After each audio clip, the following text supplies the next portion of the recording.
All right, why don't we get it going here officially now? I think I'm ready. I had everything kind of lined up, and then there were a couple of obstacles I had to overcome, but now I think I'm ready here for the live stream.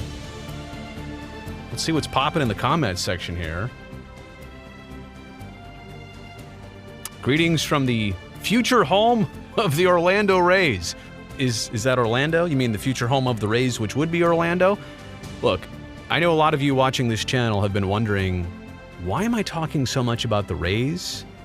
And specifically Orlando, and how things are kind of not being fumbled in St. Pete and Tampa, but like how the butting of heads is happening. And then what Major League Baseball does is uses that as the excuse and the reason to move on and go somewhere like Orlando. And I don't have a horse in the race between St. Pete or Tampa or Orlando.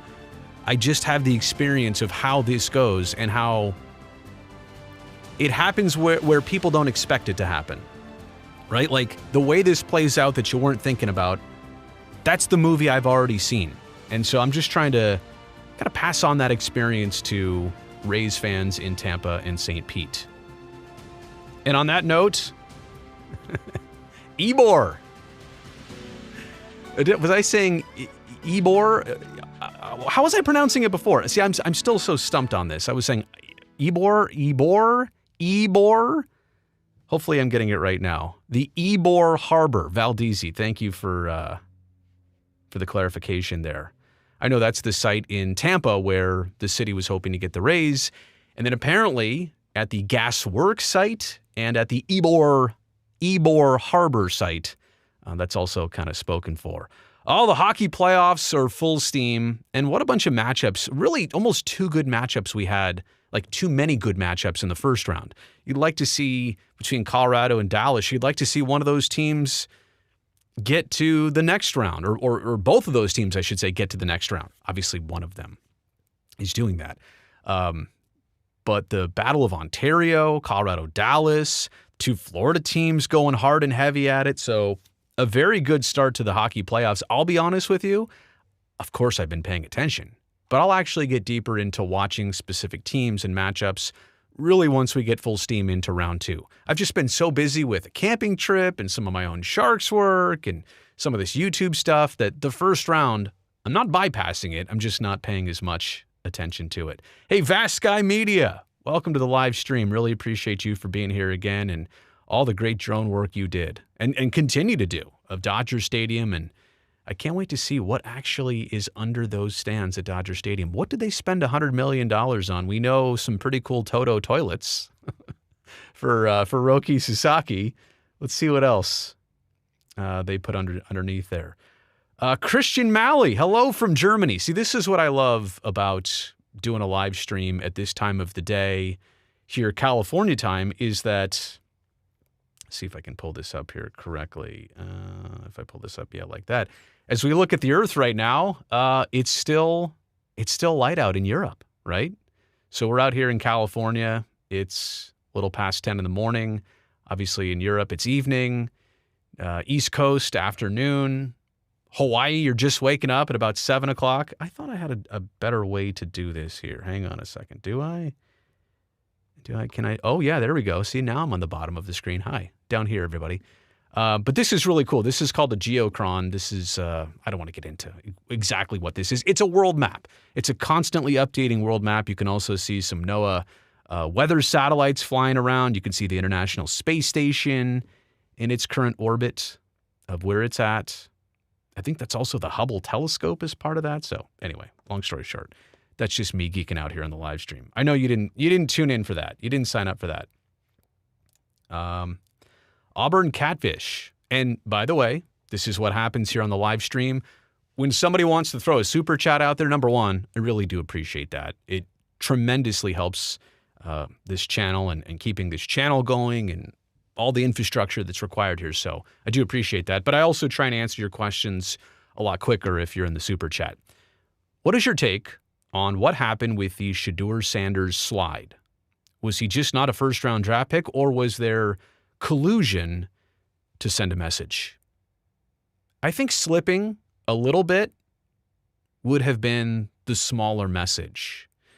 when you slip from maybe a top 10 pick to not even the first round or the second round or the third round, eventually the fourth round, there is something much greater and deeper here. Now, I also have the feeling that this can be backed up by Shedeur's visits with teams and his unwillingness, reportedly, to work with their programs and throw for them and be interviewed by them. He didn't want much of that process, that actual recruiting and scouting process. Like, everybody got to see him as quarterback of Colorado, but I don't know that everybody got a true taste of his NFL scouting combine experience. I think he shied away from that. Now, some players can do that and they'll still get chosen high.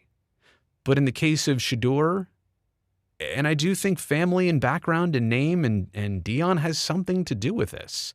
And I'm not saying that out of joy or pleasure. I'm just saying, with no bias here, let's read the situation, right? Teams passed on Shedeur, not just once and twice, but over and over again because of the overall situation. Either the player isn't what they were promoted to be, or the situation is more difficult than people might expect it to be. Is there some baggage that you take on with Shedeur? Yeah, and a lot of players have baggage. Nobody's perfect. Let's also declare that.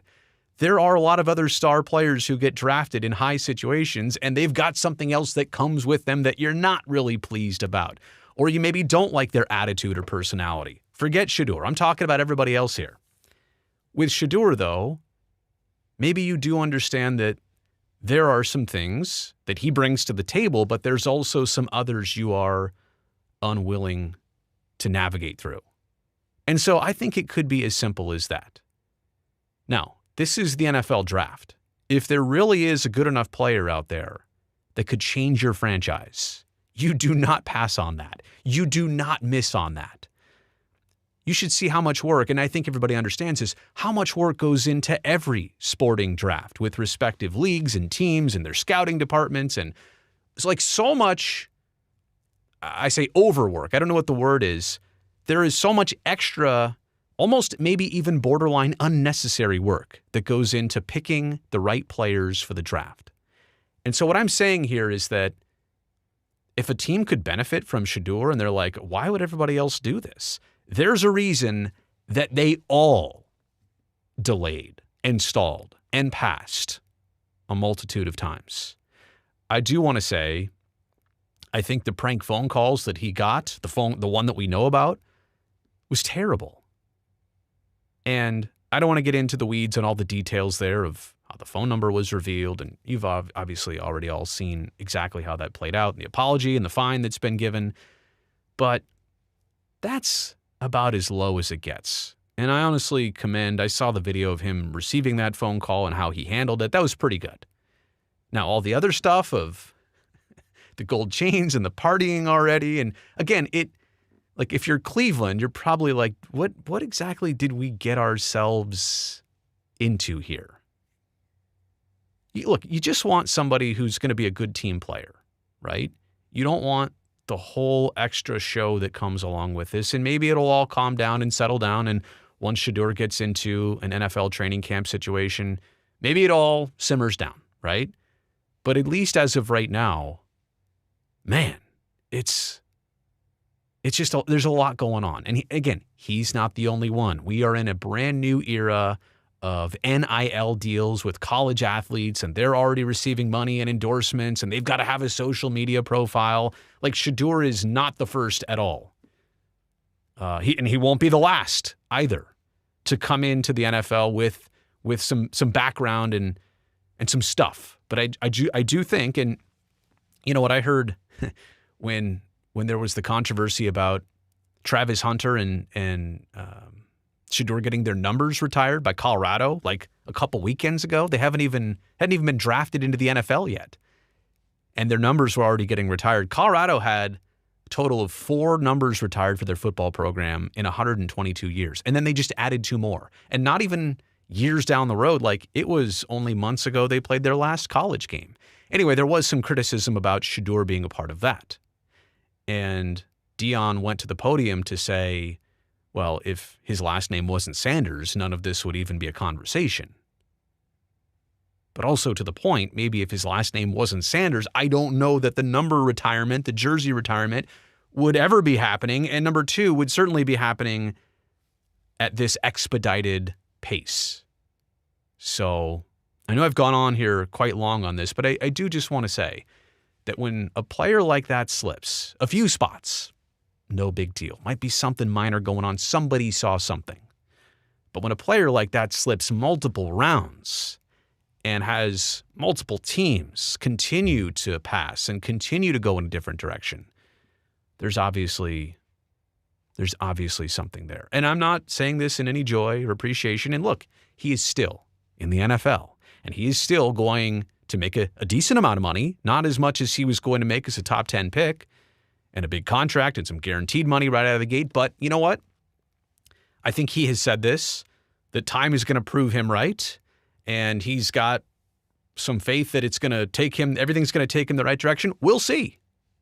Time is going to tell us here if all these teams were right in what they did or if they were absolutely wrong in what they did. And with that, I've now let the live chat go way on. I've missed so many good questions here.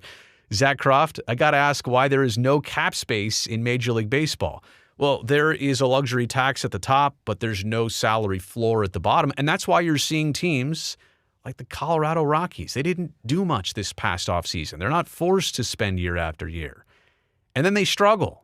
Or how about a team like the Athletics, who did spend more, but have also been stockpiling picks and young talent. And now they're going to bring all these players up. And eventually, then what happens next? We've seen this movie before. If you don't pay them, you trade them, and you recycle and start again. And in 5 to 6 years, you'll lose 100 games again. And Mason Miller will be on the Dodgers, and Tyler Soderstrom will be on the Mets, and Jacob Wilson will be on the Padres. We know how this goes. Steven, good morning. Great start to the weekend. That's right. You know what? I almost forgot it's Friday. I lose track of the days on a very frequent basis. Is the Vegas project on track? Well, if you're talking about a Major League Baseball stadium at the corner of Tropicana and Las Vegas Boulevard, you tell me. What's the latest? I haven't heard much. I know they're doing grading on that site, but that has been going on for months and months. To say that that grading is groundbreaking right now, that's not the case. There's no foundations being built, concrete being poured. Those golden shovels haven't been put in the ground yet. They're doing the grading and excavation of work that was part of tearing down the Tropicana hotel structures. There were basements, there was a parking garage. All the dirt and rocks have to be filtered out. They want a clean slate for that site. That's what's been going on there for months. And I believe that's still what's going on to this day. But we were all told that groundbreaking was initially going to happen in Q1 of 2025. This is way back. All right, so that's come and gone. All right, then it was Q2. It was April. It was right around opening day that groundbreaking was supposed to take place. So that's now more than a month ago. And then it was June. Well, June is 4 weeks away. And at some point, maybe in mid-May, we'll get the announcement, hey, June 10th, June 12th, June 1st, June whatever. Pick a day in June. That's when the shovels are going to be out there. You'd have to think the governor of Nevada, A's ownership, people from Bally's, people from GLPI who own that land, mayors, commissioners, you name it. People from all over Las Vegas. You would think this is like clear your calendars.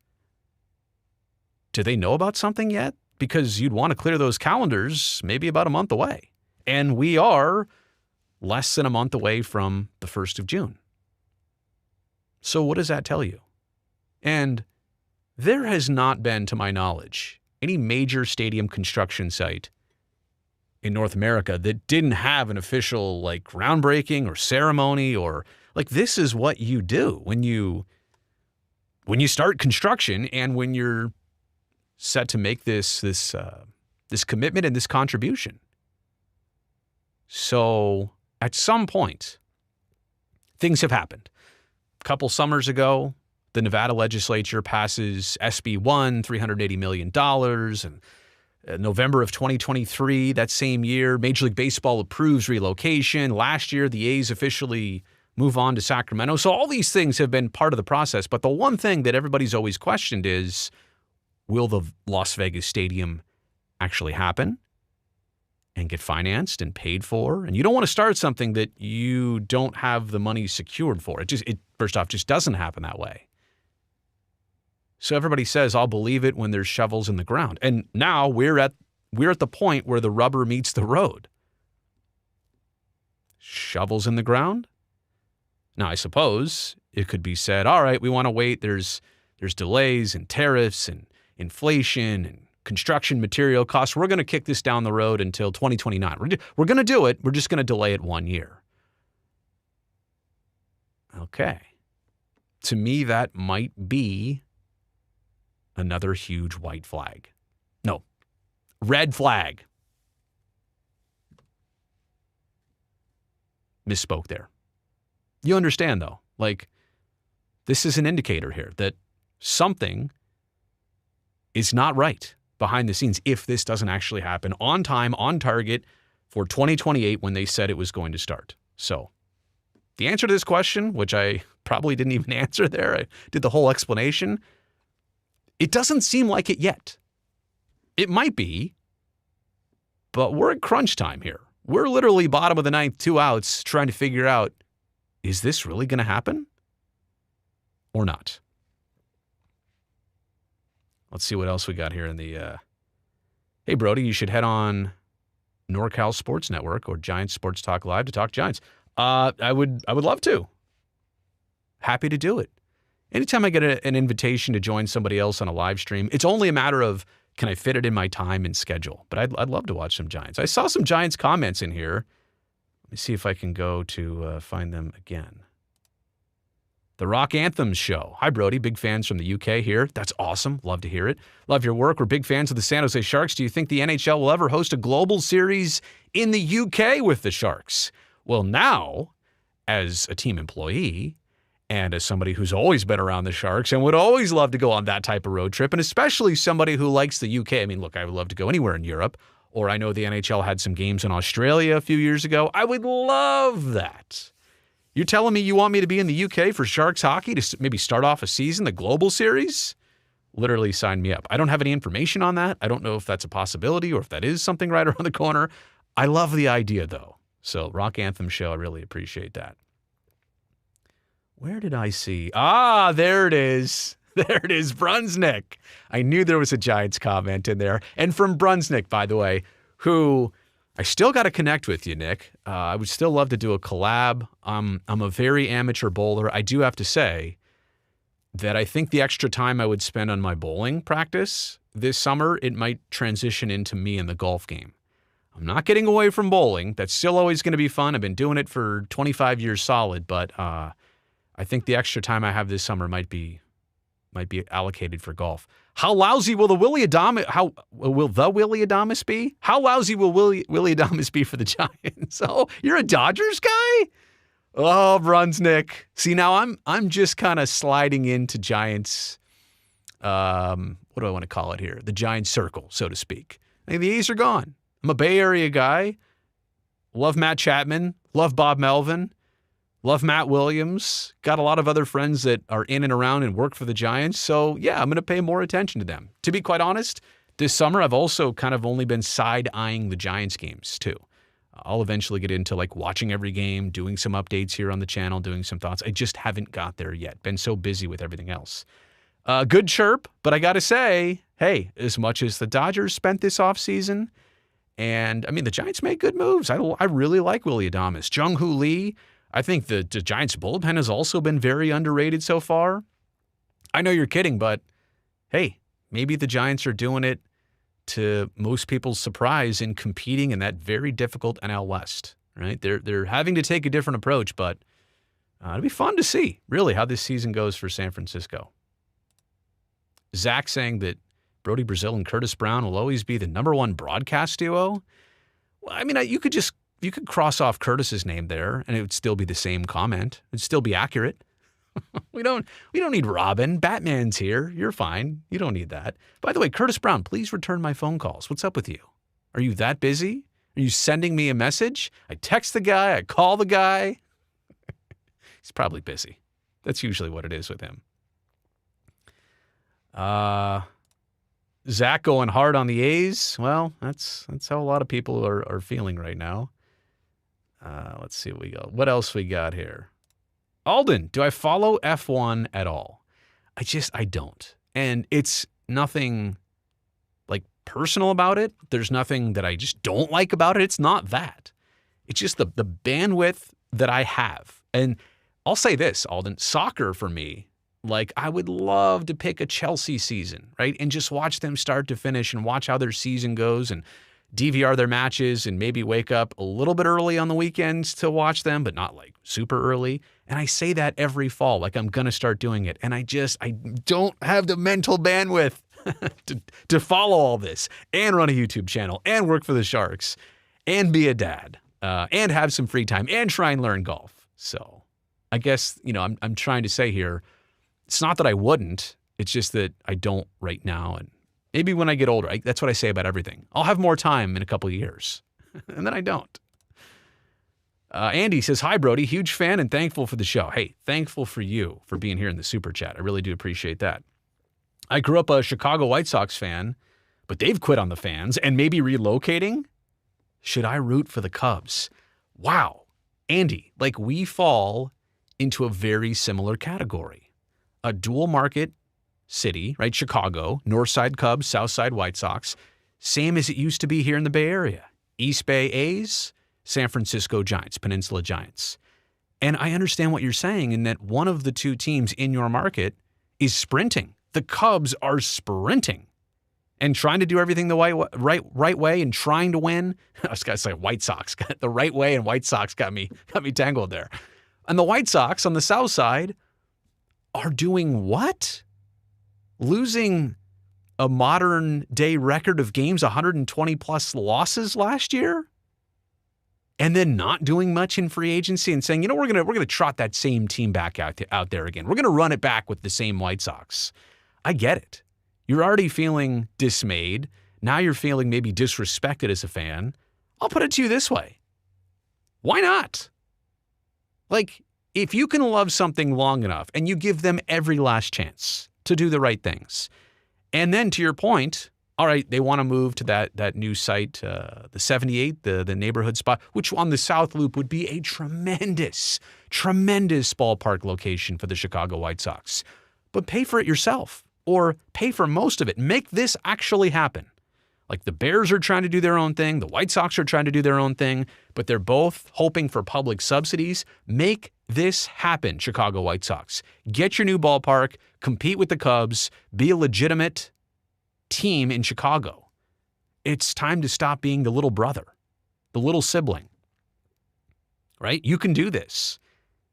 And until that point, like what would the Cubs do if they were that team and they wanted something new, or they wanted to fix up Wrigley Field? They fixed up Wrigley Field, totally overhauled the place, and bought up some land around it and some real estate around it. But my point is, it's okay at some point to look at your team that you've loved and maybe you've been raised on and maybe it's been passed on to you, and just to say, I can't do this anymore. I've tried, and I'll show you the math of how I've tried, and I'll show you the math of how you've let me down. It's okay at some point to jump ship. Honestly, it is. Should you root for the Cubs is your question? Only your heart knows. But if it feels right, now, look, we're not even at the point where the team has actually officially threatened relocation or the whole parallel paths thing. I mean, you get to that point, absolutely it's fine to just pass and move on. It stinks. Maybe that's what they want you to do. But if your heart can't take it, Andy, then your heart can't take it. That's my advice. Callum Gilmore, an Aussie MLB fan in Malaysia. Wow, I love this. You're watching this live stream from me in Northern California in Malaysia right now? I got to get a look at the map here. It's almost early morning, I think, in Malaysia, if I've got that right. All right, so let's go back to the question here. Any chance of an MLB franchise in Mexico City? Very possible. I think, though, at this point, other leagues are talking about expansion, right? For the NBA, probably Seattle and Las Vegas. For the NHL, maybe Houston, maybe going back to Arizona, maybe Atlanta again.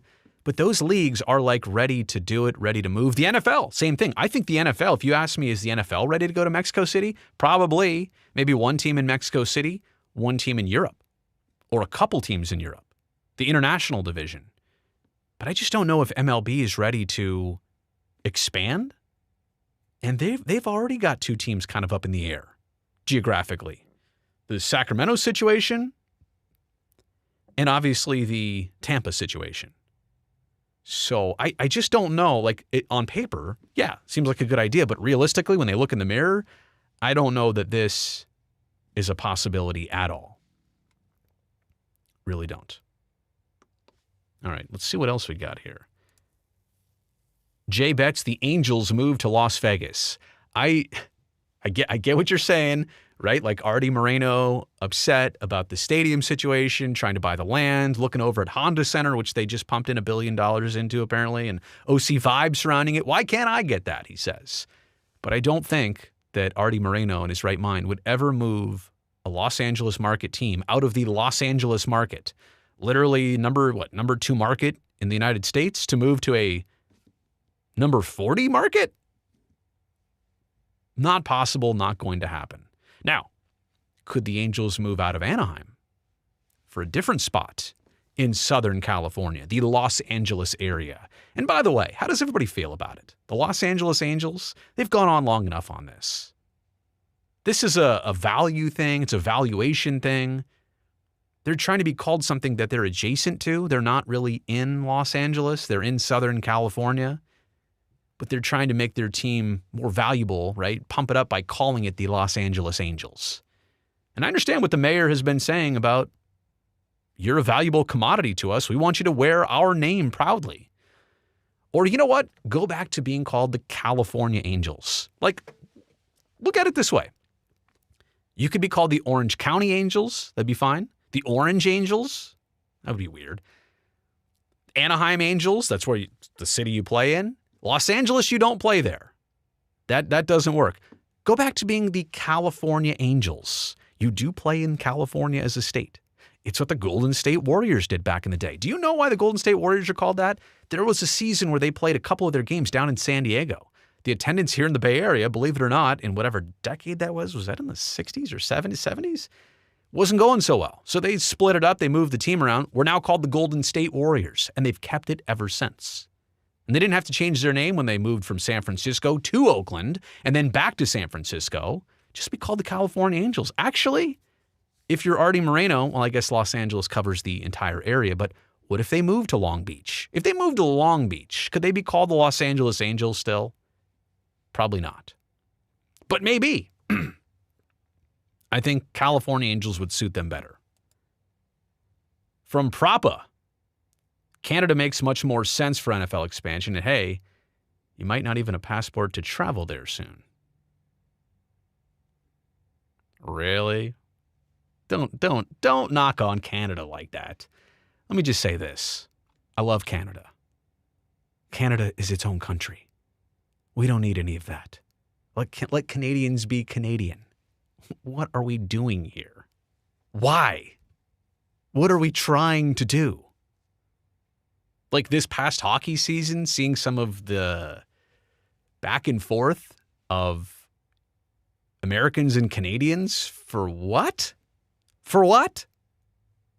And then the back and forth of comments and hatred and booing each other's anthems for what? What are we doing here? What exactly are we doing here? Let's go back to Brunsnick. Batters go to San Francisco to end their careers. Oh, man. Oh, I don't have a comeback to that one. See, batters go to Los Angeles to have all their money deferred in their contracts. See, I can't even do it. I don't know what my comeback is. You just won the darn World Series, Brunsnick. You want to trash talk? Let's trash talk. Sharks fan 8080. How is everything? Everything's fine. Just I got a busy little weekend here. I thought I'd do a live stream on a Friday morning for once. The YouTube channel is going well. The Sharks off season. I mean, I can't wait until Monday, by the way. We haven't even talked about that. The draft lottery. I just completed a video, an explainer video for the Sharks YouTube channel. I think it might go up today, but definitely by Monday, it's going to be up there. Check it out, right? Because it spells everything out you need to know. And it's a similar situation for the Sharks from last year to this year, finishing 32nd, having the first overall pick. But it really explains like some of the confusing parts of the process. Is it 18% chance of winning the lottery, or is it 25.5% chance of getting the first pick? It's 25.5. But I'll explain all that in the video, so I can't wait for everybody to see that. But thank you for asking. Really do appreciate that. Do I think a UFL expansion team will come to Oakland? I just don't know the logistics of using the Coliseum again as a football stadium and the value and cost of that. If you're saying where else would they play, that's another question. I don't know what the other idea is, but at some point they're going to have to, within the next 5 to 7 years, figure out what to do with the Coliseum. I should make a video on this. I should go deeper into this. Now that it's vacant, and I know what you're saying. Well, the Roots play there, and they're about to have some cricket tests there. Is it a cricket? No, am I right on that? They're about to have some cricket at the Coliseum too. No, they're going to use it, and they'll use it for concerts, but eventually they've got to kind of figure out kind of what happened to the arena right next door. All right, they have concerts and events there, and it has a busy calendar. But I don't know if there's a stadium tour or a stadium situation that could keep the Coliseum as busy as the arena has been, right? So they just need to figure that part out. The last thing you want to do is have that place be shuttered and unused, and that's when things really start falling apart. You can't go too many summers without giving that place use before it becomes more expensive to keep than actually to run the place. So hopefully they figure out a long-term solution of what to do with the Coliseum. Ultimately, I think we know the end game for it is to probably not be around or be downsized heavily or to be totally gutted and renovated and remodeled, but we'll exactly see what's going on there. Let's see what else we got here. Oh, test is correct. All right, I got that right. Hey, AJB. Oh, AJB, we got a voice actor here. You know what else I want to pull up here while I got the chance? I want to play this for everybody because I got to recently. Is this it right here? Oh, of course, now it's not playing. Come on. Let me see if this is it. Oh, yeah. Broadcasting live and worldwide. Here's Brody Brazil.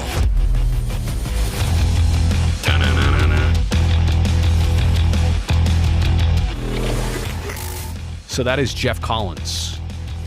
He is the voiceover guy that says, "Here's Brody Brazil."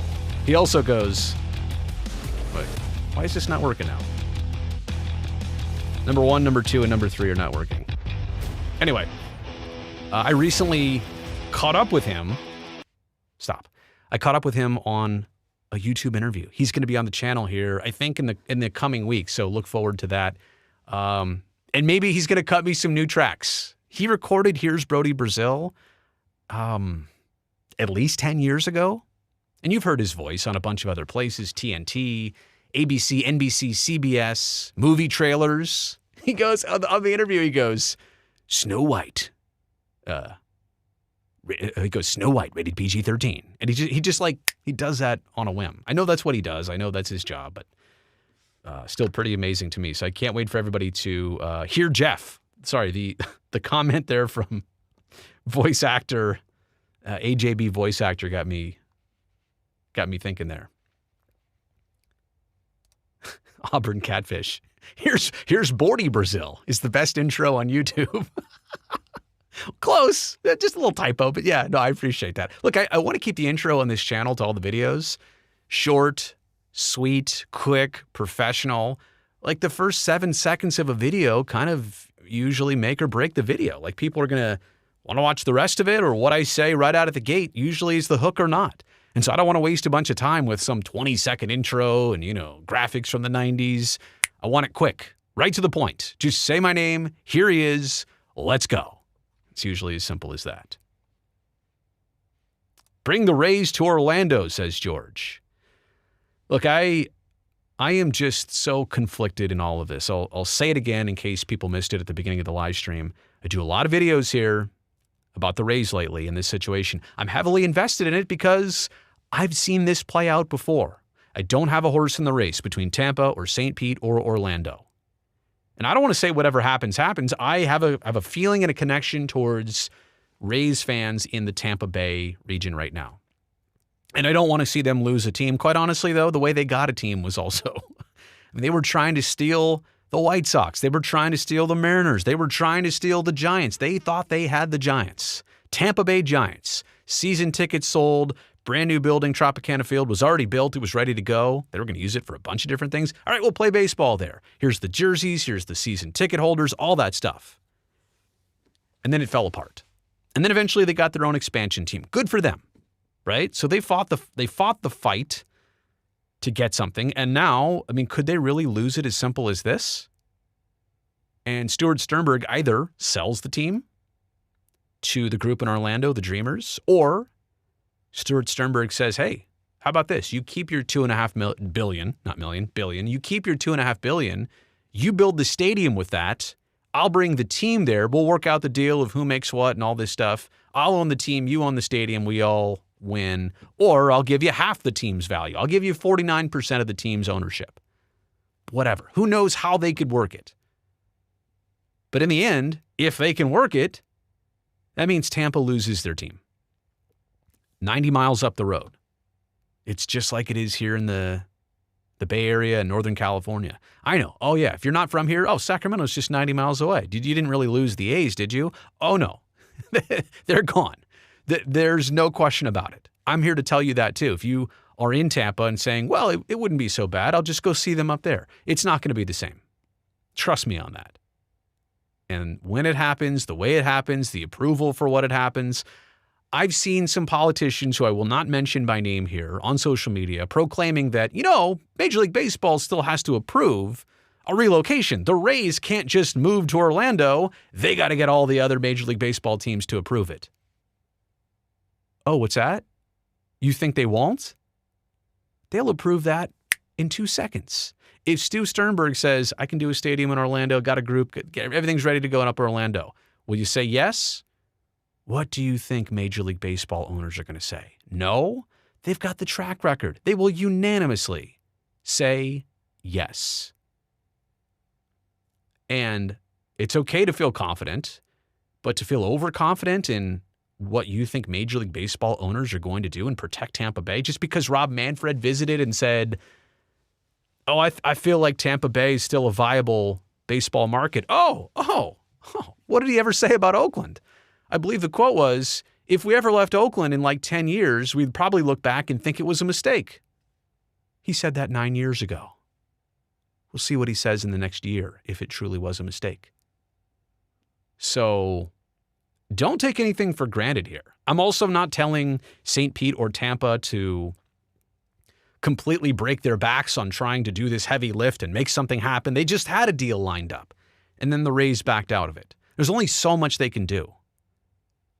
But they also don't have complete control over how this ends. Major League Baseball does. Stuart Sternberg and Major League Baseball and the other owners, they are in complete control. And whatever other ownership group presents itself in Orlando or beyond, they have control over this. St. Pete and Tampa can only do so much. Yeah, the Rays are under contract to play 3 more years in St. Pete. After that, who knows?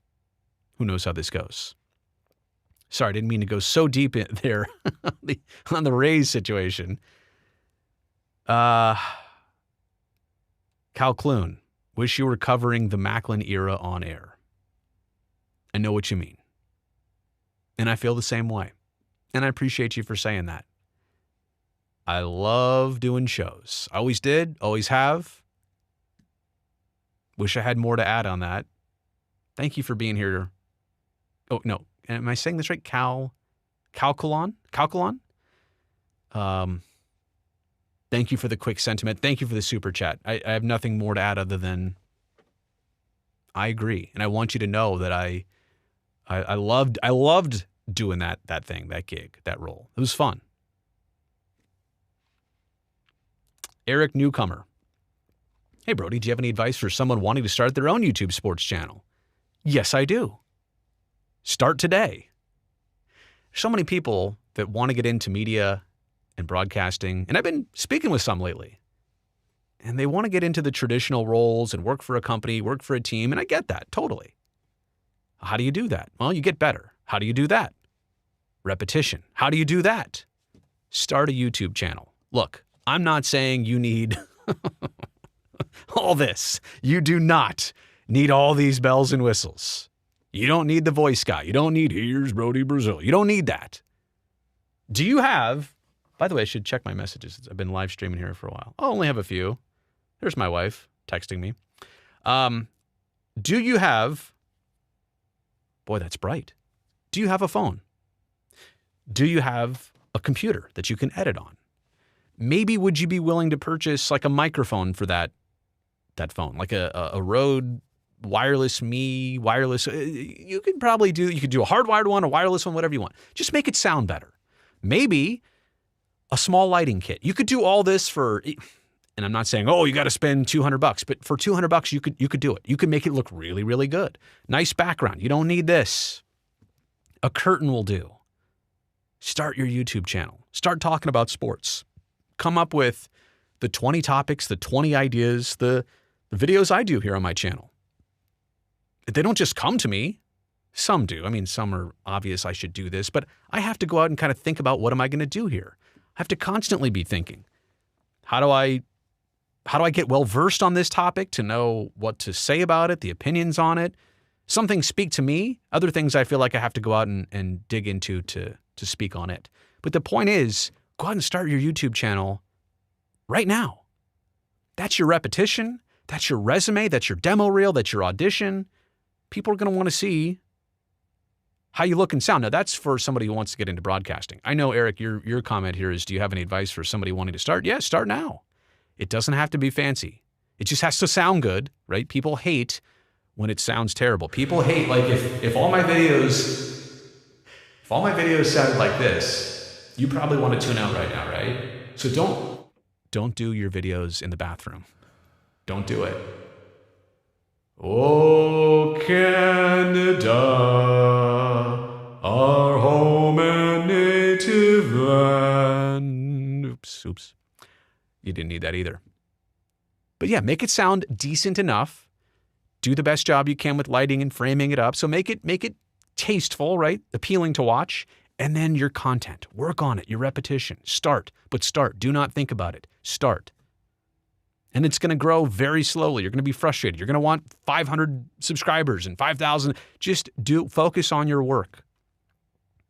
And then do it over and over again. Repetition is everything. Uh-oh, we had an autocorrect issue here.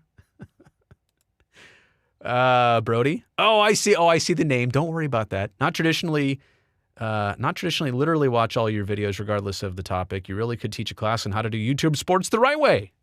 I look up to you for my channel. Hey, I appreciate that. Is it Kita? And I hope, and that's another thing you all know about me, is when I see a name that I either don't know how to pronounce or could be pronounced multiple ways, I always feel like I'm going to guess the wrong way. Anyway, but I appreciate you for saying that. That really does mean a lot. Really does. Valdezi digging the setup here. I also appreciate that. Jed Lockett needed to hear that. What's going on with my live chat here? Now literally? What? Okay, I didn't mean to call that one up. Let's see here. Let me try and refresh this here. Oh, the page just went away. Great. Says I'm on air, but now the whole interface just went away. Now we're back. Thankfully, I can still see we're live streaming, but it looked like the browser just went away. All right, let me try this again here. Does anybody want to do phone calls? Are we at that point where I should open up the phone lines? I don't have them open up yet, so if you know the number, don't call. Okay, now it looks like we're able to do this again. Miss Brody's iPod segment. Thank you, Rockin'. Those were fun on the radio. I've done those on, I've done those on The Game, 95.7 The Game, and KNBR. So, do I use Ecamm Live? I do not. I use something called a Blackmagic A10 Mini Extreme ISO. That's kind of the brains of the operation here. It's not software-based. All of this is hardware-based. So, that's just kind of what I prefer in the stability of the setup here. Were there any more?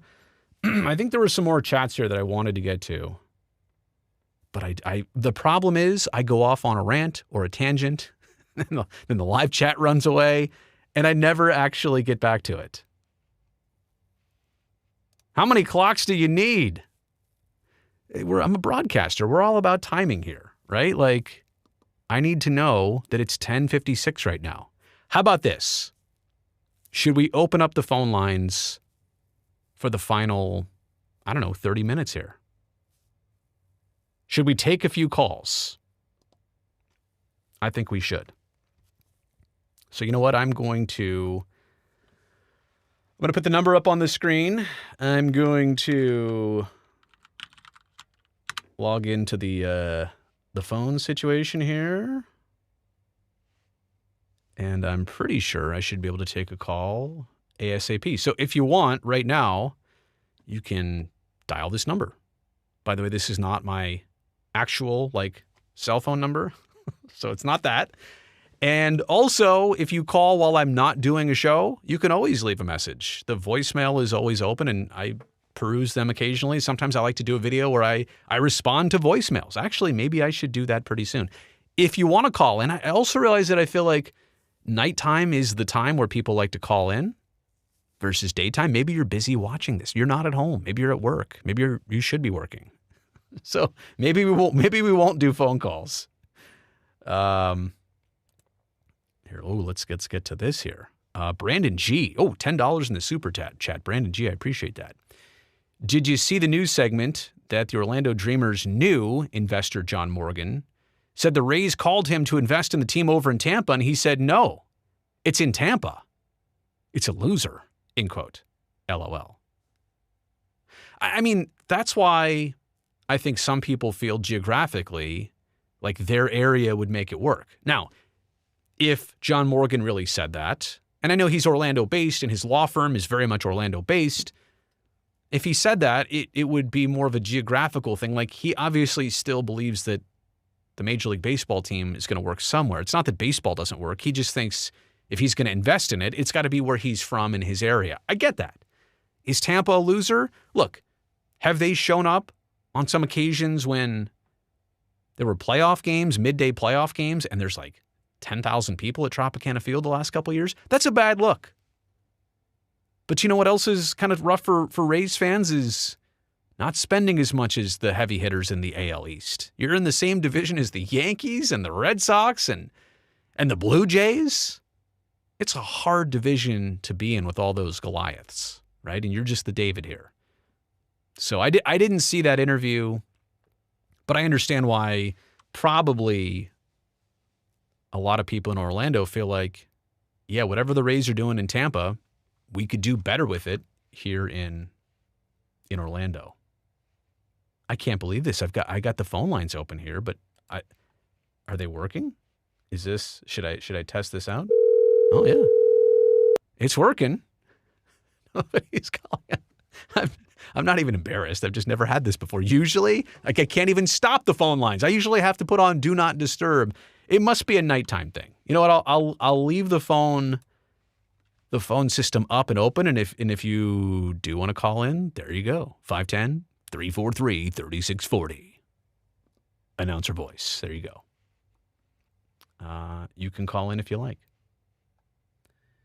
See what else we got here in the old live chat. If the price is right, do you think Sternberg will sell to the group of Tampa investors who can privately fund a new stadium?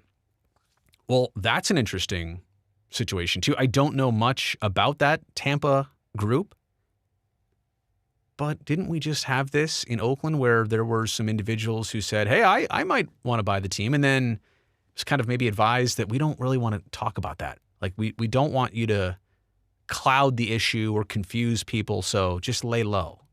And maybe that's what a Tampa group is doing, laying low, because they don't want to step on anybody's toes.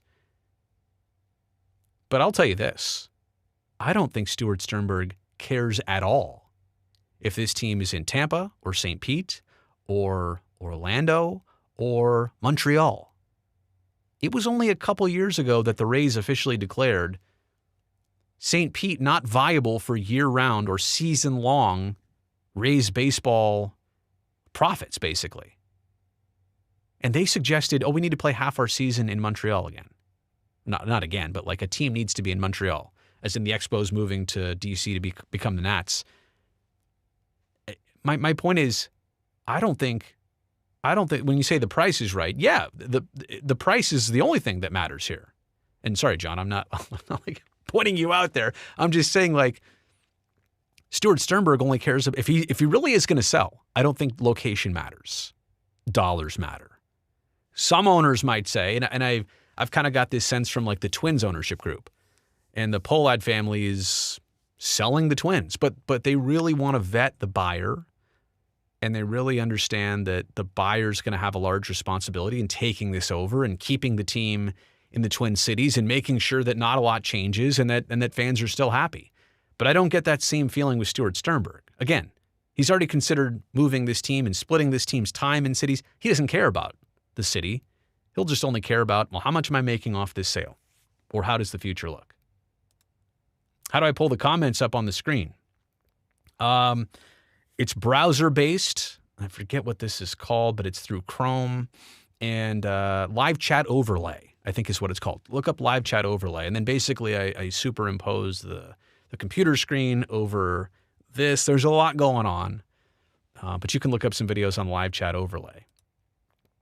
What if MLB buys the A's and sells them to Utah and also buys the Rays and sells them like Orlando like the NHL did with the Coyotes? Oh, Idaho Rail fan. That's like, you make a very astute comment there, because that's what the NHL did with the Desert Dogs, the Coyotes. They went down there and said, enough is enough. We can't continue on this path. You don't have any conclusions in Arizona. We got a group ready to go right now in Salt Lake City, Smith Entertainment Group, and Ryan Smith, Ryan and Ashley. We're not even going to let you sell it to them. To make this even easier, we're going to buy it from you. We'll pay you. You're done. And we'll give you another team if you can produce an arena in 5 years. We'll take care of you too. We're going to buy you out, turn around, sell it to the Smith Entertainment Group. So that's an interesting proposition, Rail fan. But I don't think Major League Baseball is even to the point yet of forcing the A's or Rays into a sale. I know it's been more heavily rumored with the Rays that there is some pressure to get something done or sell the team to somebody else who can get it done. But I don't know if baseball would be in the position to do what the NHL did. See, the NHL feels like it's got a little bit more, when I say a backbone, I'm not trying to be insulting to baseball, but the NHL has more of a backbone of like, we need to do something. We're going to do this. We're going to get this done. We're going to do it the hard way. Whatever it takes, we're going to get this done. It's kind of like hockey players. They're gritty. They get things done, even if it's not pretty and it's hard, they do it. In baseball, like, yeah, that would be the easiest thing to do. Solve the problem. Hey, we don't even care.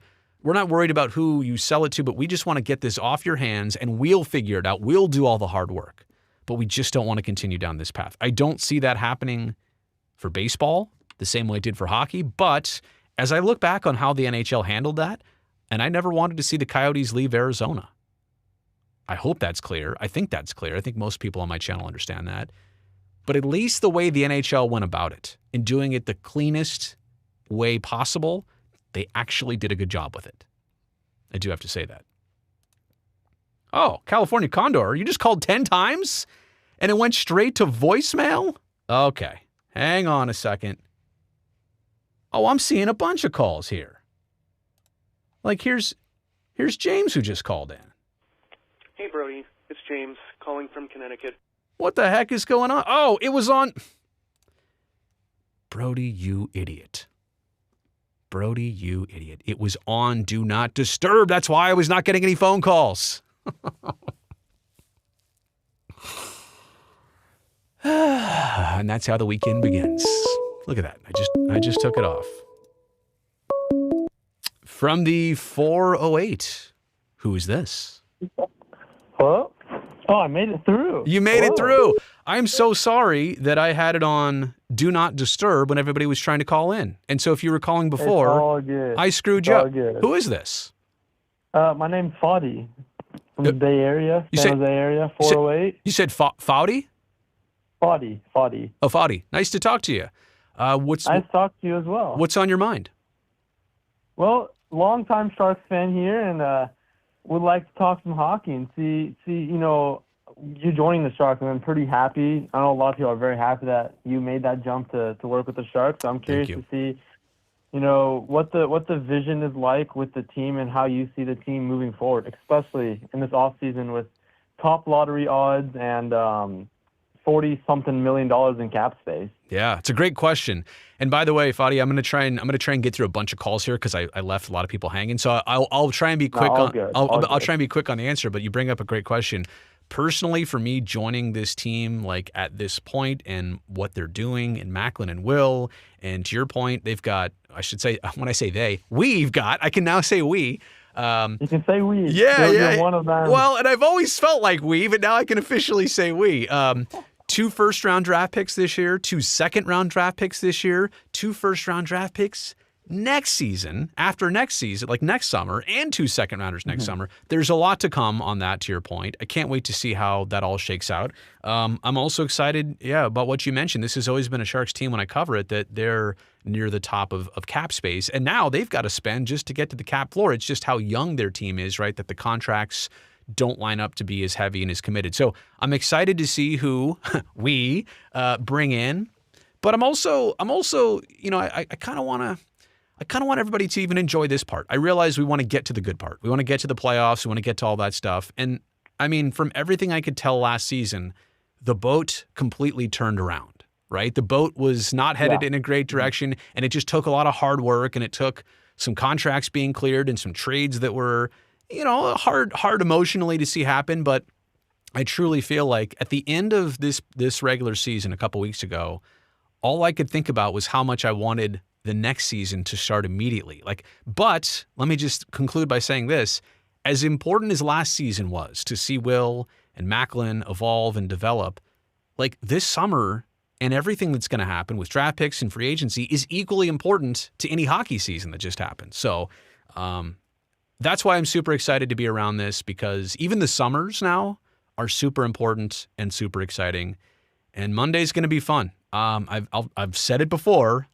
I'll say it here again on my own YouTube channel. I've got a weird, sneaky suspicion. I've got that instinct that lightning's going to strike. Back-to-back? Yes. Back-to-back? Yes. Well, by back-to-back, it's more like 4 times in a row, because last year we were like 3 lottery wins in a row. I'm just saying, if the Sharks get a number 1 pick for a second straight year, I wouldn't be surprised. So I would love that. I'm excited about it. I would love that. Hey, thank you so much for calling in on this Friday morning. Thank you. I do appreciate it. All right. Have a good weekend. Have a great day. All right. You too. And I'm going to try and zip through some calls here. And yeah, I apologize so greatly. Like, I knew there was something wrong. I knew there was a reason why nobody was calling in. That never happens. It's usually like, watch, 3, 2, 1. 3, 2, 1. It'll happen. It's like going fishing. I feel like when I take phone calls. Ah, there we go. Hang on. Reel the fish in. From the 267 area code. Who's this? Oh, it's Condor, the guy that called you about 10 times when your status is on Do Not Disturb. Condor. Sorry about that, buddy. What's going on, man? I'm so much. sorry. I'm still learning here. I'm 44 and I'm still learning how to use the internet, so I apologize. Yeah, I'm 46 too, bro. Oh, man. The mind starts to go at that point. How's your back? How's your back feeling, by the way? Mine can use a little massage right now. I'm feeling old and broken down. It's not that bad. I worked the back out a little bit, but I'm still in pretty decent shape. Kind of need to drop some of the weight, but not too bad. Don't we all? That's a 40s thing. So what's on your mind? Well, the White Sox. So I'm California original. I'm actually live now here in Philadelphia. So unlike you, I don't get the wonderful 70, 65 degree weather 24/7. But it's the White Sox. And the reason why it's the White Sox is because they've been rooted there since 1919. Mm-hmm. And so if that organization leaves the South Side, you're sending the presidents to the rest of the league that says, hey, you don't support us, whether or not we're losing or winning, we'll just bail town. Your thoughts on that? Yeah, I think with the A's doing what they just did, and it's weird how in these dual team markets, right? Like if you think about New York, Mm-hmm. who is clearly the other sibling?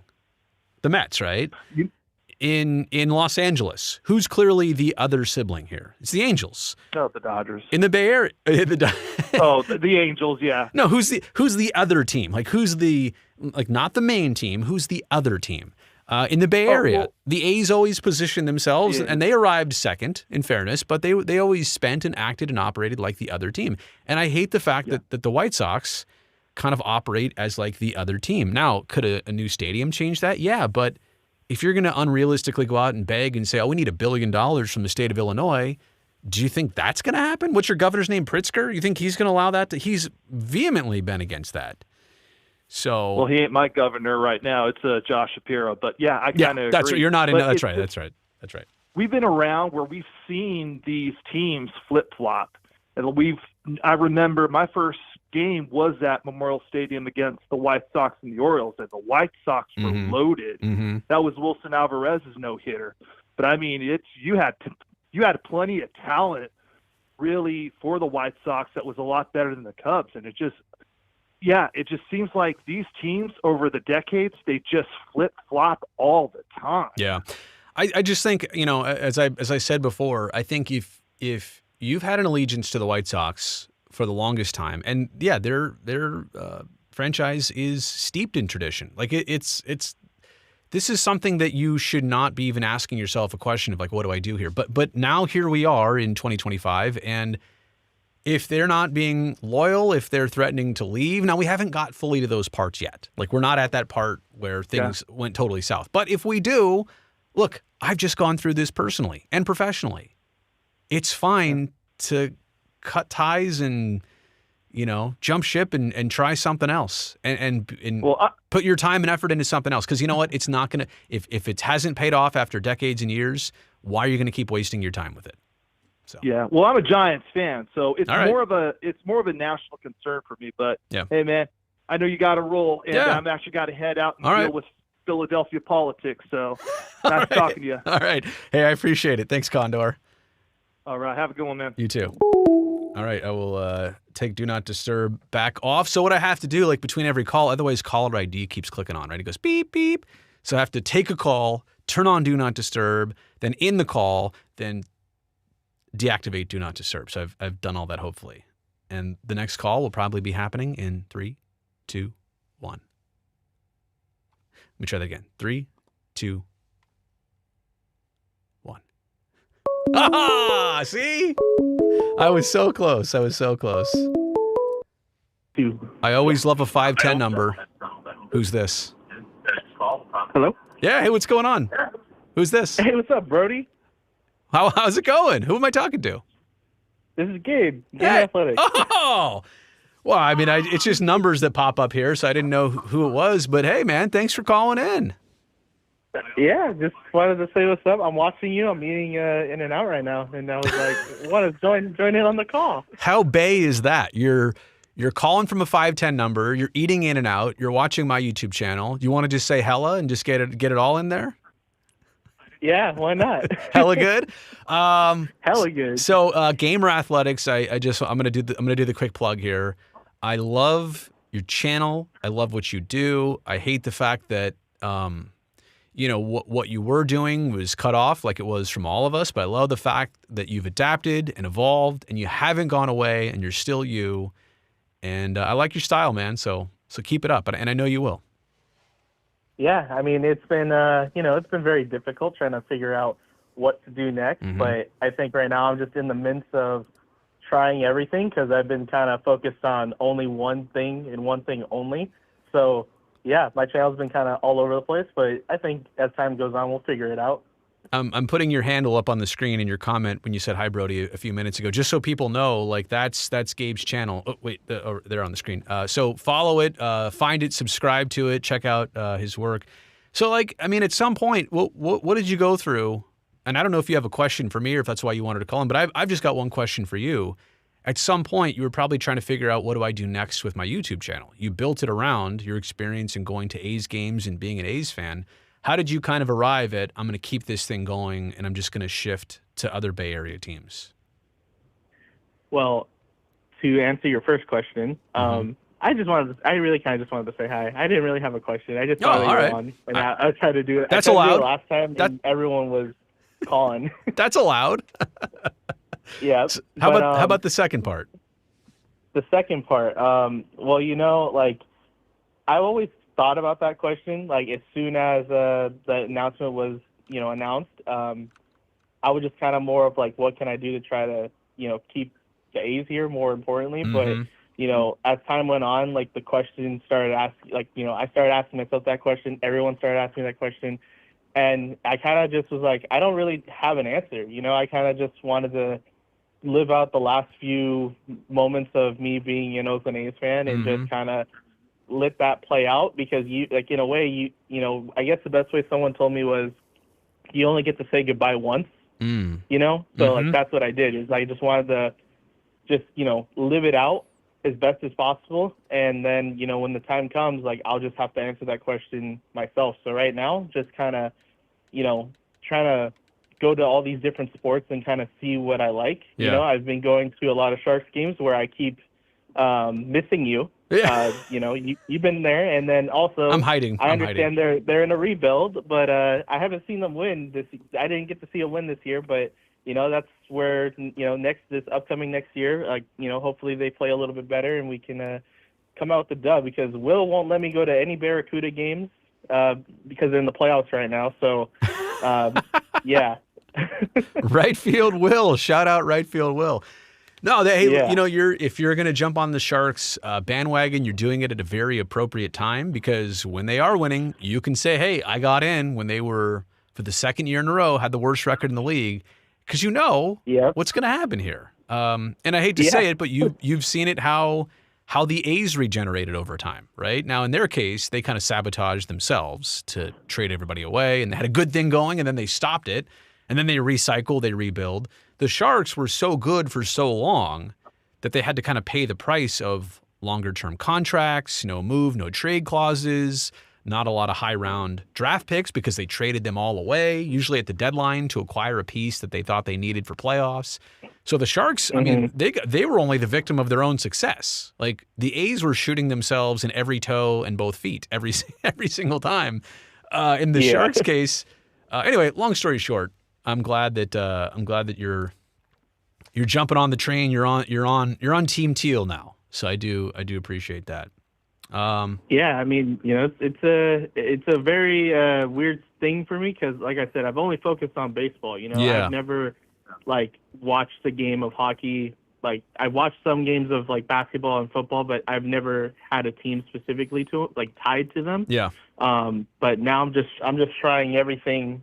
Just trying to see what fits and what works. And right now, I do like going to Sharks games. I feel like that's the closest thing of going to baseball games. But I still go to some baseball, Major League Baseball games because my girlfriend is a Giants fan. So, I don't know. Sometimes I want to make videos there, and sometimes I'm just I'm not feeling it. Yeah. So You know it is, what? like, we'll see how that goes. Gabe, let some time pass, right? These feelings are all still so raw and fresh for all of us, and there's not a clear direction for everybody on what they want to do or feel good about doing, or what they think they should do, or what the response is going to be.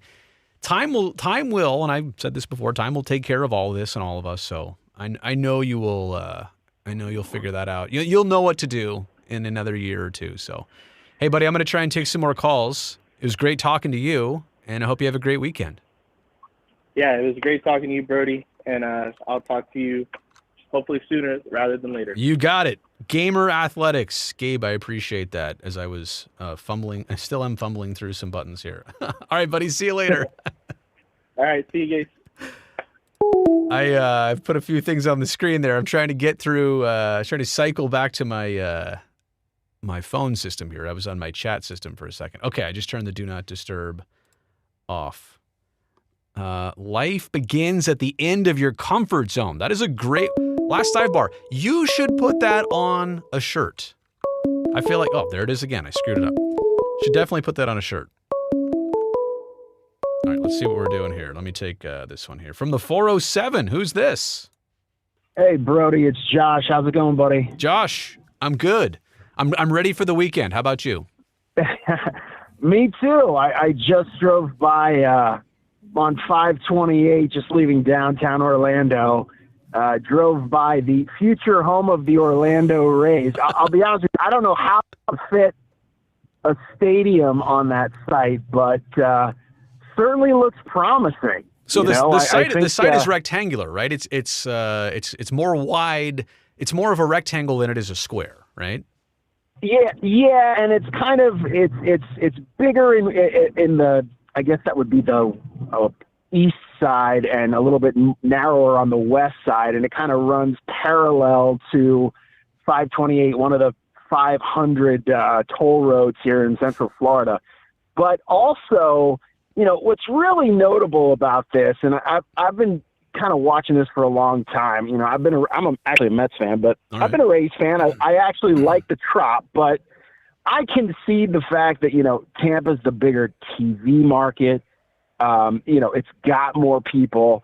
However, one of the critical components of this, and I've watched all your YouTube videos on them, they're fantastic. Thank you. The tourism aspect of it, the fact that, Orlando gets upwards of 75 million tourists a year. Tampa Bay certainly gets their fair share, but not even close. Yeah, I get it. It's not even close. And you've got, right next door to this spot, you've got, a legacy water park in SeaWorld and Aquatica, their water park there. And then right across 528 is that brand spanking new Epic Universe that Right. Universal's opening. That area is just a prime spot. In Florida here, we've got this rail system, and they've got a rail line set up that's fairly close by to this stadium location, runs through Central Florida, eventually going to make its way to Tampa. But I just think that, given the fact they've got this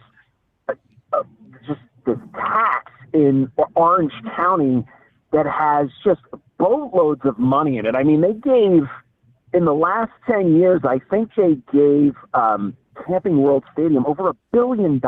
And really, all that place does is host a couple of bowl games a year.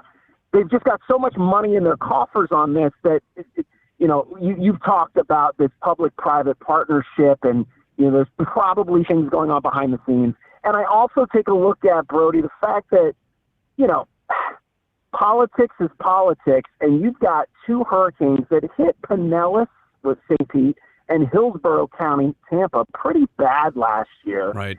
And, staring at the face of them having to do some renovations at Raymond James Stadium coming up for the Bucs. Right. I don't know how they're going to have the money over there, notwithstanding the land. I mean, you just reported about the Gasworks Stadium, which was probably the nicest looking stadium concept the Rays have had since 2008 when they had the sailboat-style stadium. They were going to put it Al Lang Field, downtown St. Pete. Great looking stadium, but the land's gone. So it's just, I agree with you. I truly believe the writing is on the wall. I think, If it's not the Rays, it's potentially another team, potentially the White Sox, potentially an expansion team. There's just too much money in this city, too many tourists. It's still, believe it or not, expanding. There's, people coming into Orlando all of the time. I just think it's a matter of time that, they're probably going to move. And then the other thing, let me point out a couple of things real quick. And I've said this before about tourism. You said that a while ago, and it's been on my brain. I just wanted to react to that. In the A's case of Las Vegas, they talk about, well, tourism, and that's just a ton of people that are inherently in Las Vegas. Of course, they'll want to check out a baseball game on the Strip.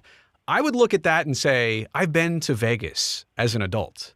And usually on my trips to Las Vegas, whether it was with my wife or when I was younger on a bachelor party or whatever it is with the guys, like a baseball game is not necessarily 4 hours on my itinerary of that's something I want to go do in Las Vegas. You know what I'm saying now? Because Las Vegas is not a family-oriented trip or vacation. You've either got people going there for conventions or going there for parties or gambling or whatever. But I do feel like we talk about tourism in Orlando with the theme parks there. That's a little bit different, right? Because now you might be driving there. You might be taking the minivan there, or you're taking the family of 4 or 5 or 6 there. And that does feel like more of tourism playing into going to a baseball game than anything else. But I wanted to ask you just 2 things here real quick. Being in Orlando like you are, number one, and there's just 2 questions here. Number one, what do you feel is the actual true appetite? And be honest with me here. And it sounds like you want it to happen. What do you think, though, is the true appetite of the Orlando area to actually have something like this happen? It's always different when you're dealing with Major League Baseball because you're not trying to fill 8 dates, 40 dates. Right. You're trying to fill 81 dates. Right. I think ultimately, in the end, there will be an initial appetite for the team. I think you're going to get that initial novel first season where you're going to get a lot of people in the seats. And then I think it's also going to depend upon, the success of the team early on. I mean, I can tell you at least I'm not a huge NBA guy, but I know the Magic. They're downtown. Their state arena is like 2 blocks from my office.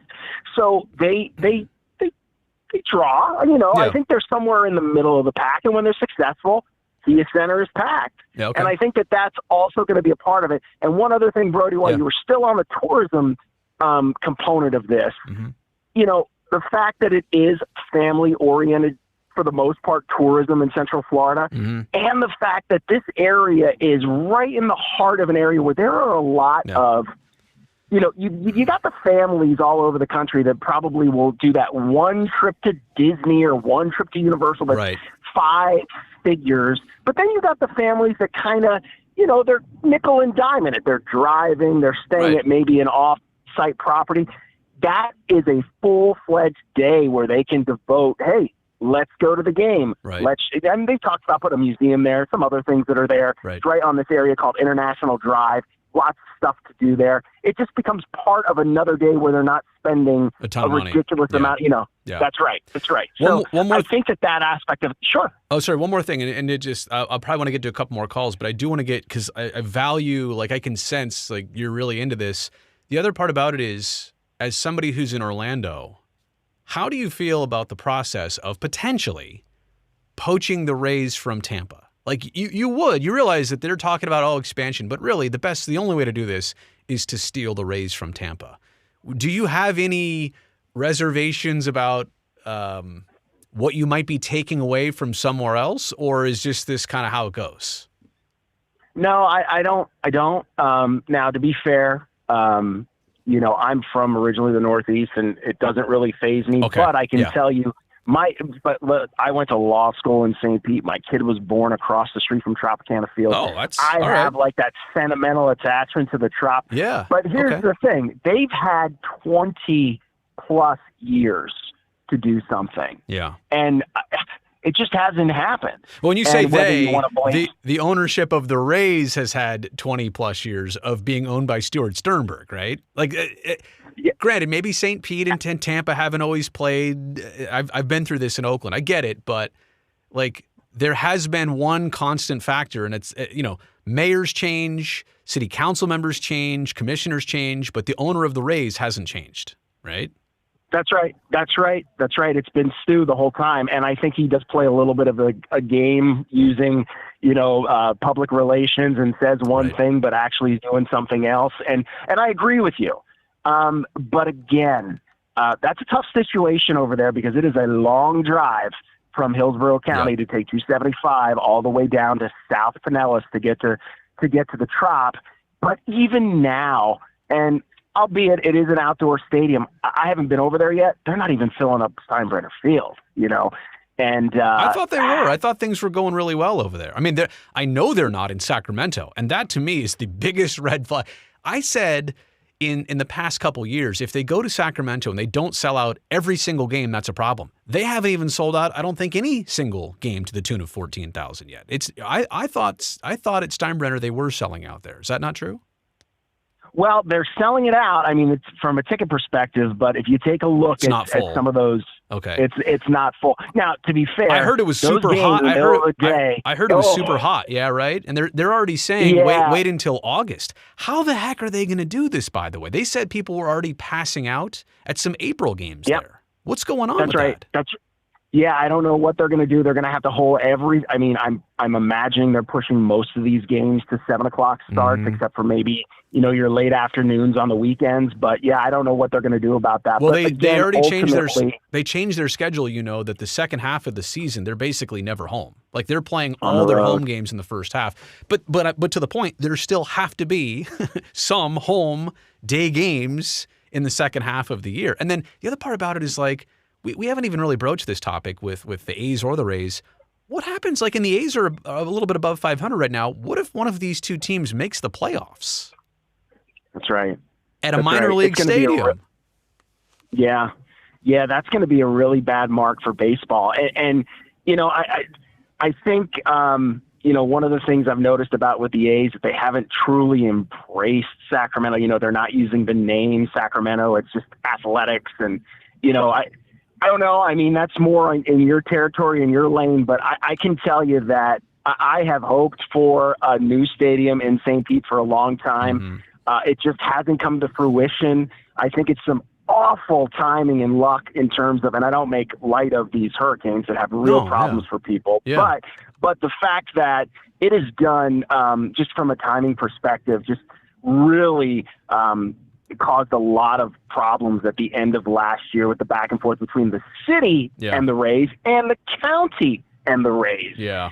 And, when I say they, you would say, well, what do you mean by that? I think it's a little bit of both. I think it's from the fan perspective that you're just not filling that place. And I get the fans' point on that because it's a drive. Yeah. But, when you're in a playoff hunt and you're basically successful, you're in the playoff hunt just about every year for the past decade, and you're just not filling those seats up, you kind of have to blame both sides on it. But notwithstanding all of that, I am sitting here in sunny Central Florida waiting for those Orlando Rays to be raining down home runs here in the center of Tourism Central. To be fair, that statement not endorsed by Brody Brazil, but like I said, I don't have a horse in this race. I'm just trying to alert people, and I think you're behind Orlando. I'm just here to say everybody in Tampa should be looking at that and what you just said and take it seriously. That's not a thing that's impossible or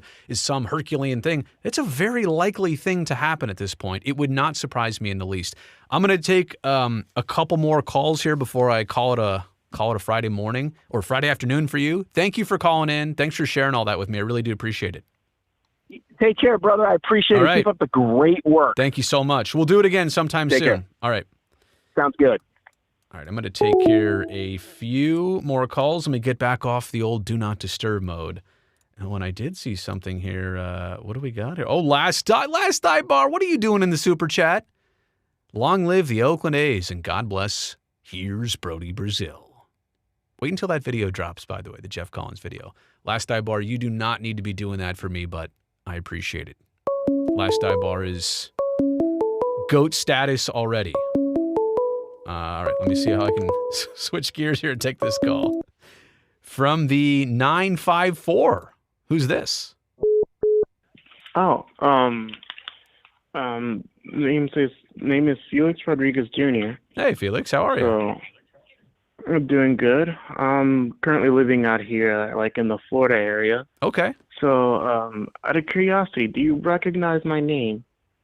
Maybe from the live chat. Were you in there earlier? I will not disclose that, given that I'm actually the son of a former San Francisco Giants player. His name is Felix Rodriguez. Well, I was aware of. Okay, so I I didn't instantly want to make that connection. That's very cool. Yeah, actually, all right. Yeah, I'm his son. So, oh, cool. I just wanted to say, like, on his behalf a little bit that he's aware of your show and likes the stuff that he makes. Oh, thank you. So, well, tell him I appreciate that's all that. I can say. All right, that's all I could say. But Okay. you know, he's out there in his home country right now, just resting up from a cold. Okay. But yeah, he likes your show. You got Thank players you. from the Giants now Thank you. watching your stuff. So, hopefully Pedro Feliz subscribes as well. Pedro, what a name. That is awesome. I really appreciate that. Yeah. I will tell you this. I've been approached by some people who send me a message either out of the blue or people that I knew, and they'll comment on something I said here on YouTube. And it is kind of amazing, to your point, the scope of who's watching. And I've always treated it from a responsible way, because I don't say things just to say them, and I don't do hot takes. I honestly say what I believe, but it's also kind of cool and refreshing to know that the things I'm working hard on are appreciated and watched by those who are right in the middle of it. So tell your dad I appreciate that. Thank you very much. Yeah, and he apprecites your work too. He's also a loyal listener to KMBR when he lived in the Bay Area. Oh, okay. And and one more thing is, we kind of missed the A's. Like, we loved having the novelty of seeing the Yankees and Cubs. Yeah. And not having to, travel out of town. Yeah. He's a huge baseball guy. There's a lot more I could share, but, I'll leave it at that. I want to make sure the other callers get their airtime. That's very courteous of you. Well, thank you for a couple things. Thanks for calling in. Thanks for telling me who you are and your whole backstory, and that's really cool. And tell your dad. Obviously, I say thank you and hello, and I appreciate the support. All right, then. No problem. All right. Have a great rest of your weekend, buddy. I appreciate it. Thanks, Felix. You too. All right. Let me take a few more. That's very cool. Honestly, you never know, like, literally what you're going to get here on YouTube. Who's calling in, what their backstory is, all that stuff. Very cool. How about like one more caller? One more caller. I'll maybe check the live chat, and then I gotta go. I got stuff to do. It's a busy Friday here. Let's see how long it takes to get this last caller. I'm gonna go fishing. Ready?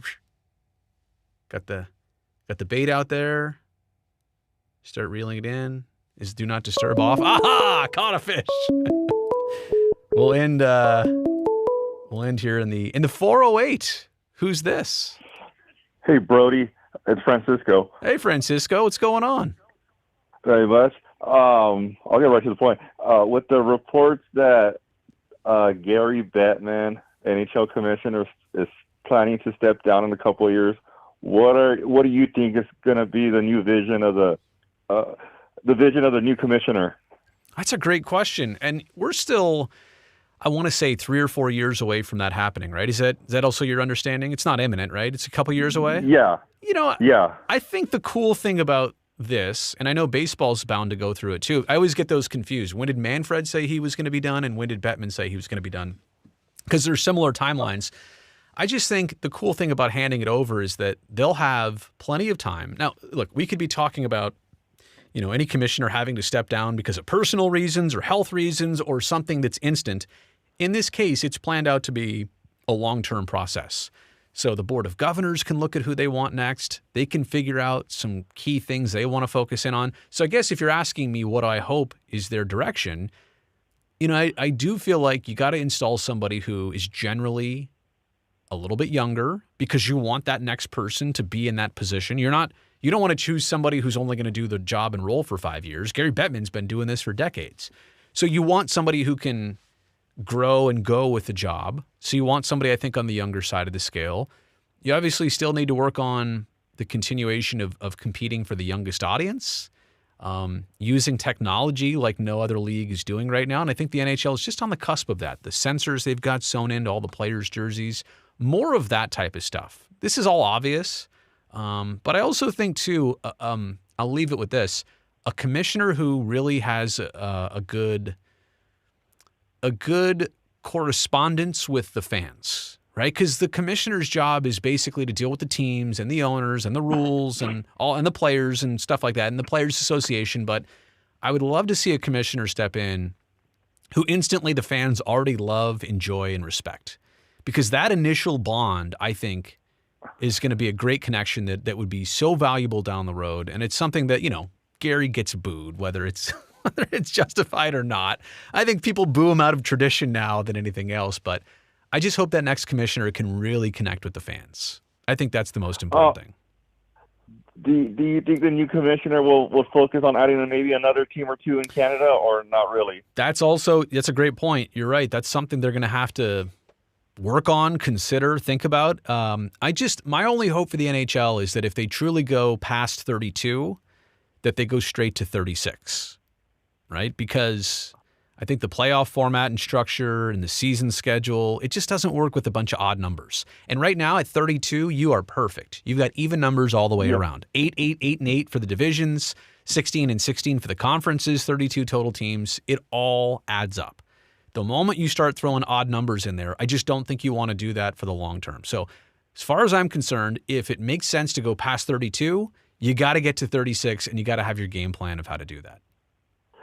Okay, for argument's sake, if the league were to stand 36 teams, don't you think schedule-wise that would, for example, will we get every team in San Jose, right, or we're gonna have to go, or they're gonna have to be set up where every team comes to town every maybe 1 or 2 years?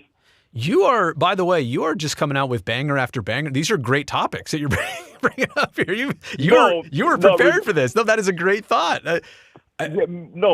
As a Penguins fan in San Jose, okay, after the lockout, I hated that I had to wait every 3 years for them to come around. Right. Well, when they restructured the format, right, so that every team has a home and road game against each other, I love that. I don't think there's any way that they change that. I think they are pretty set on that. To be honest, though, I think you're right. I think what you would be sacrificing is a couple fewer games every year for the division teams against each other. I think that's probably, or, the other one is, for example, the Sharks and let's say like Chicago, same conference, different division, or Dallas, same conference, different division. I feel like maybe you end up only playing teams out of your division only once a piece, right? So you keep the division and maybe being 4 or 5 head-to-head matchups total. Maybe that's what you do. You play your division heavy and then everybody else outside that just once. Maybe that's how the math adds up. But I agree with you. It's not just playoffs. The regular season structure and format would definitely feel a little bit different. No doubt.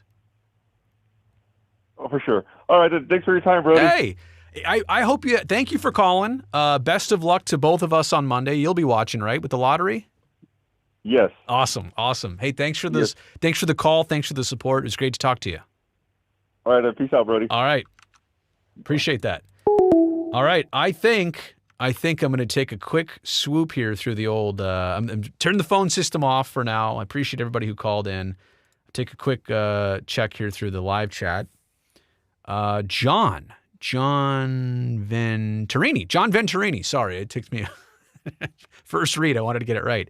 Your content keeps on getting better and better. Thank you, Brody, for all that you do. Oh, longtime listener, first-time caller, John. Thank you so much for being here on the Super Chat.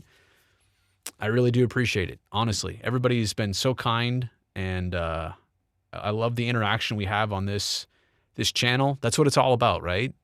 I can't get to every comment or thing that's in the live chat. I certainly try to, but I appreciate those of you who subscribe and keep coming back for more. I just made a couple new videos this morning. They'll be out in the next few days. I've got a couple more ideas and concepts. I saw something in the chat here. I don't know if I can go all the way to the very beginning, but I didn't even realize that the NHL just kind of rescinded the All-Star game next year that was supposed to be at UBS Arena for the Islanders. So this is interesting, right? The league is now saying the Four Nations thing kind of broke our All-Star game ideas. they're going to come up with something, which I think all this is a best case scenario. I'm actually pointing this out to say I think they're doing the right thing. But it sounds weird when you come out and say, you know what, All-Star game, we're not doing that anymore. We're doing something else. And then you say, well, what are you doing? And they're like, well, we'll figure it out. We've got some time. I think, though, that after seeing the Four Nations tournament for the NHL, I said it before, it's going to be nearly impossible to ever go back to rolling out All-Star games and feeling great about that. Maybe an All-Star game every 4 years, once every 4 years, but every year like they were doing it. In the near future, I don't think that's coming back. And Four Nations, I say it isn't perfect from a team and a GM perspective. Like, you don't want your guys getting hurt all the time, but from an entertainment and benefiting the league and the players standpoint, it was tremendous. It was tremendous. Network 3000, wow. Appreciate you being here. Remy, thank you very much for that compliment. I do appreciate that. Dead calm outdoors. That's where I was last weekend. I was camping. It was dead calm outdoors. Thank you very much for that compliment. I do appreciate that. Brody, have you not made a video about Jacksonville? Kai, I don't know specifically to what. What part of Jacksonville? Brandon G says, oh, thank you for being here on the Super Chat. You know, I appreciate that. The office chatter in downtown Orlando this morning was that NBC Universal are the ones committing $1 billion for the Dreamers Stadium. They want the 1,000 hotel rooms on site across from their park also. Oh, okay. So that's chatter. That's rumor. Now, the Dreamers came out to say who their two main investors were already. Their anchor investor and their other investor, right? So this, I mean, I get why this is being speculated, but I think the money for the most part's already been spoken for. Now, that being said, to think that a company like NBC Universal with the parks and Universal right there, of course, if there's a good buy-in, but also if the Dreamers want that buy-in to happen. So, Brandon, I think you bring up something interesting, something to keep an eye on, but we are going to hear a lot of different things, and not all of them always accurate to begin with or entirely accurate versus partially true. I'll call you David, Network 3000. I appreciate that. Yeah, who doesn't want to see another Four Nations tournament? All right, I think I've gotten to the 11:45. I made it here, almost 2 hours on the live stream here on a Friday morning. And again, I rarely ever do the Friday morning live streams. I just don't. Let's see if I can do this. There we go. We're not concluded yet. This is like my closing credits. I just want to say thanks to everybody for being here this morning. It's an odd time, right? I normally don't do it at this hour, but you found me. I was happy to find you, and have a great weekend. Stay tuned on the channel. I've got some really good videos coming your way. I know you're already subscribed. I do appreciate that. Make sure you hit that thumbs up button on this video and all the videos. It definitely does go a long way in helping me out. All right. Have a great weekend, everybody. See you soon.